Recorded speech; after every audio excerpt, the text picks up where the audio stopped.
তৃতীয়বার অর্জন করেছে দেশের সেরা সুপার ব্র্যান্ড স্বীকৃতি বসুন্ধরা টিস্যু।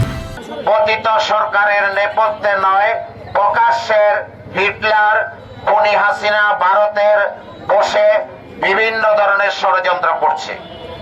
যে ষড়যন্ত্রের ধারাবাহিকতা রেখে গতকালকে ঢাকা শহরে ইনকিলাব মঞ্চের অন্যতম নেতা গত 5 আগস্টের এই খুনি হাসিনা পতনের প্রথম সারির নেতা ঢাকা 8 আসনের স্বতন্ত্র প্রার্থী হাদিকে হত্যা করার উদ্দেশ্যে তাকে গুলিবর্ষণ করে আহত করা হয়েছে।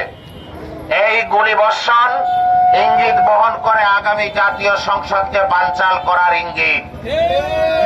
আমরা বাংলাদেশের আপামর মানুষ দৃঢ়তার সাথে অবস্থান করছি, রাজপথ আমরা ছাড়ি নাই।